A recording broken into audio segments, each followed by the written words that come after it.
और अब आपको सीधा दिल्ली विधानसभा लिए चलते हैं। सौरभ भारद्वाज क्या कह रहे हैं, आइए सुनते हैं। लेकर 2014-15 तक 985 कॉलोनियों में वाटर नेटवर्क था। 23-24, 22-23 पिछले साल में हमने 1630 कॉलोनियों के अंदर वाटर नेटवर्क डाल दिया। इसमें पैसा खर्च होता है। वाटर प्रोडक्शन, विदुड़ी जी पूछ रहे थे वाटर प्रोडक्शन कितनी बढ़ी। इससे पहले हमारे भारतीय जनता पार्टी के भी एक दो साथी ने पूछा कि वाटर प्रोडक्शन कितनी बढ़ी।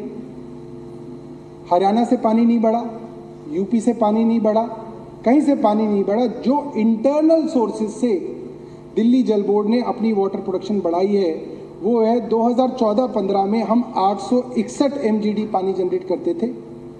आज की तारीख में हम करीब 1000 MGD पानी जनरेट कर रहे हैं। हमने बढ़ाया, अपने इंटरनल सोर्सेज से हमने बढ़ाने की कोशिश की है। मगर जिस स्पीड से आबादी बढ़ रही है दिल्ली की, उस स्पीड से वो पानी बढ़ना मुश्किल है। जब तक हमारा कोई पड़ोसी राज्य जो है हमें पानी नहीं देगा तब तक मुश्किल है। अनऑथराइज कॉलोनी सीवर के अंदर, अगर आपको यमुना साफ करनी है तो आपको सीवर लाइन डालनी पड़ेगी, खासतौर पे अनऑथराइज कॉलोनीज के अंदर डालनी पड़ेगी, क्योंकि अनऑथराइज कॉलोनीज के अंदर जो मल रोज उत्पन्न होता है वो घूम फिर के किसी आपके नाले में जाता है, वो नाला घूम फिर के यमुना के अंदर जाता है, फिर वो यमुना को प्रदूषित करता है। तो जब तक आप अनऑथराइज कॉलोनीज के अंदर सीवर लाइन नहीं डालेंगे तब तक आप यमुना साफ नहीं कर सकते। तो अनऑथराइज कॉलोनीज के अंदर सीवर लाइन डालने का काम अरविंद केजरीवाल जी ने शुरू किया। जब 2014-15 में उनकी सरकार बनी तो 220 कॉलोनियों के अंदर सीवर लाइन थी और पिछले साल तक हम 747 कॉलोनियों के अंदर सीवर लाइन डालते। ये काम अरविंद केजरीवाल जी की सरकार ने किया। आप सोचिए, जब से भारत आज़ाद हुआ 2014-15 तक 220, और जब से अरविंद केजरीवाल जी मुख्यमंत्री हैं तब से अब तक 747 हम जो है इसको हमने पहुंचाया है। अब सीवर ट्रीटमेंट कैपेसिटी, जब अरविंद केजरीवाल जी की सरकार बनी तो सीवर ट्रीटमेंट, जो जितनी सीवर ट्रीटमेंट होती थी दिल्ली में वो थी 373 MGD। अध्यक्षा महोदया, जितना पानी हम लोग देते हैं उसके हिसाब से आप अनुमान लगा सकते हैं कि दिल्ली में कितना सीवर जनरेट होता होगा। दिल्ली के अंदर हमारा अनुमान है करीब 792 MGD, मतलब 792 million gallon per day sewage waste generate होता है। और उसमें 2014-15 में मात्र 373 मिलियन गैलन पर डे हम ट्रीट करते थे, यानी कि करीब 600, माफ कीजिएगा, यानी कि करीब 400 MGD सीवर वेस्ट हम यमुना के अंदर डालते थे। आज की तारीख के अंदर, पिछले साल का मैं आपको बता रहा हूँ, पिछले साल का डेटा कह रहा है कि हमने ये जो quantity of sewer treated 570 MGD कर दिया है। हमारी कैपेसिटी इस साल दिसंबर में 814 MGD हो जाएगी, यानी कि जितना हम सीवर जनरेट कर रहे हैं उससे ज़्यादा हो जाएगी। और हम लोग ये कह सकते हैं कि कम से कम हमारे पास इतने पर्याप्त साधन हैं कि जितना सीवर जनरेट होगा उतना हम लोग ट्रीट करेंगे। अब अध्यक्षा महोदय, ये सारे काम अगर आप कर रहे हैं, इतने बड़े लेवल पे सीवर ट्रीटमेंट प्लांट्स बना रहे हैं, इतनी सारी कॉलोनीज़ के अंदर आप अनऑथराइज कॉलोनीज़ के अंदर सीवर डाल रहे हैं, पानी की लाइनें डाल रहे हैं, जो पुराने सीवर ट्रीटमेंट प्लांट थे उनकी क्वालिटी जो थी, जो उसकी आउटफॉल की क्वालिटी थी वो 30-50 की बोली जाती है। अब 10-10 की क्वालिटी के अंदर हम सारे के सारे STPs को अपग्रेड कर रहे हैं। तो इसके लिए हज़ारों करोड़ रुपया चाहिए, हज़ारों करोड़ रुपया। इस साल का बजट मैं आपको बता रहा हूँ जो कि कम पड़ रहा है वो है करीब 4600 करोड़ रुपया इस साल का बजट है। मतलब करीब 4600 करोड़ रुपया हम लोगों का अनुमान है कि हम लोग दिल्ली के, माफ़ कीजिएगा, 4839 करोड़ का हमारा बजट है। और हमारी जो आमदनी होती है दिल्ली जल बोर्ड की वो मोटा मोटा 1000-1200 करोड़ के बीच में होती है। तो जाहिर सी बात है, जब आप 4500 करोड़ रुपए खर्च करेंगे सीवर ट्रीटमेंट प्लांट के अंदर, सीवर लाइनें डालेंगे, पानी की लाइनें डालेंगे, ट्यूबवेल डालेंगे, नए नए सोर्सेज खोल रहे हैं, आप लेक्स बना रहे हैं, 4500 करोड़ रुपए आप खर्च कर रहे हैं, 1200 करोड़ रुपए आप कमा रहे हैं, तो जाहिर सी बात है आप हर साल जो है एक डेप्ट के अंदर जाएंगे। और जितनी भी पब्लिक सर्विसेज हैं वो डेप्ट में जाती हैं। ये कोई प्रॉफिट अर्निंग सेंटर नहीं है दिल्ली जल बोर्ड। कोई विधानसभा का आदमी बता दे कि भाई हमारे, अगर आप मान लें कि 4500 करोड़ रुपए खर्च होता है तो एक विधानसभा के अनुपात के अंदर बहुत बहुत पैसा खर्च हो रहा है, उसके हिसाब से जल बोर्ड की कमाई नहीं है। अब विदुड़ी जी ने कई सारी बातें कही उन्होंने बोला कि भाई हिमाचल के अंदर MOU क्यों नहीं साइन हुआ, हो गया, इनको पता है। अब सवाल ये आता है कि वो MOU 2 साल पहले साइन हो गया, वो पानी भी हमारे पास अध्यक्ष महोदय और सारे विधायक साथी समझे कि इसके अंदर कला कहां पे है और कलाकार कहां पे बैठा है।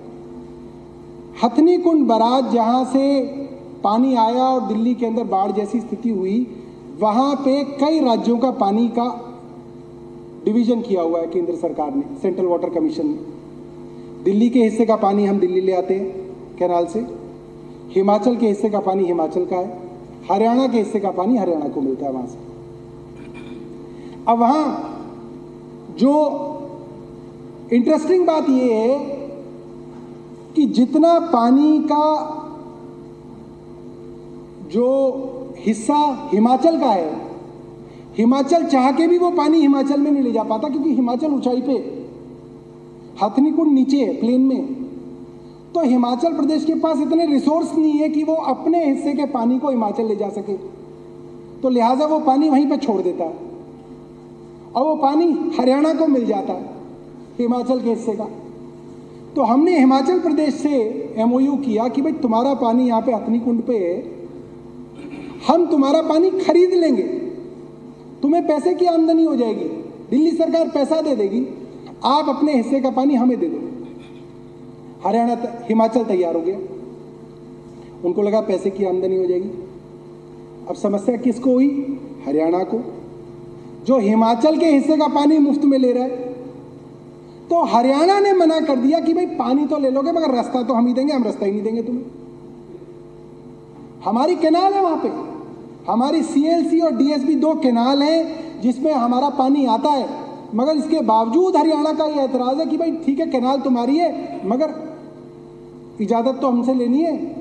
सिर्फ हरियाणा के पेट में दर्द इतना है कि पानी तो तुम खरीद लोगे, ले जाओगे कैसे, हम ले जाने नहीं देंगे। अब विदुर जी करो इसका सोल्यूशन। अब दूसरी पे आते जो उत्तर प्रदेश के साथ हमारा MOU हुआ वो बड़ा अच्छा MOU था। उत्तर प्रदेश के साथ हमारा MOU ये हुआ कि हमारे ओखला ट्रीटमेंट प्लांट, बड़े बड़े ट्रीटमेंट प्लांट है, 140 MGD के ट्रीटमेंट प्लांट है, बल्कि अब तो अपग्रेड हो रहा है, नई क्वालिटी का साफ पानी निकलेगा, कोंडली वाला भी है। हमारा ये उत्तर प्रदेश को प्रस्ताव था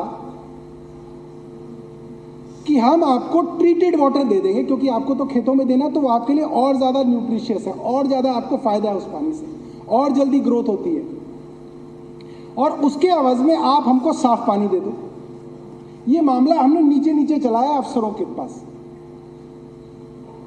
और वो मामला सही चल रहा था। फिर ये बात हमने अपने LG साहब को बता दी, इनसे पहले वाले जो थे, उन्होंने चिट्ठी योगी आदित्यनाथ जी को लिख दी।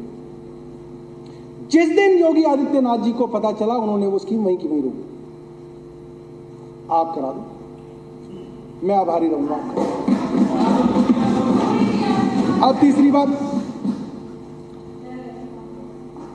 अब विदुड़ी जी आप अच्छे आदमी हो, आप हरियाणा यूपी में कहां परेशान होगे, मैं आपको एक आसान चीज दे देता हूं, मैं आसान सी चीज दे देता हूं। कैनाल बनी हुई है, कैनाल बनी हुई है, ठीक है, आप सुनिए, ठीक, विदुड़ी जी बैठे, ठीक है। अब क्या है, आप विदुड़ी जी, हाँ, अब क्या है विदुड़ी जी, इसके लिए हमें कोई नई, विदुड़ी जी ये सोच रहे हैं कि ये नई कैनाल के बाद में इनको फंसा दूं, ये कैनाल बनाते रहेंगे तब तक तो टर्म एक्सपायर हो जाएगा। ऐसा नहीं, कैनाल बनी हुई है, उसी कैनाल में आना है पानी, आना, कैनाल बनी हुई। अब मेरी बात तो मान लो, आप दे दो ना। चलो आप सुनिए, अब बहुत हो गया भाई, आपने ऑफर दिया था इसलिए मैंने आपका ऑफर मान लिया, आप ही ने दिया था। अब तीसरी चीज पे आते हैं। मैं ये कह रहा हूं कि आप हिमाचल जाओगे, हरियाणा जाओगे, यूपी जाओगे, इतना टाइम लगेगा।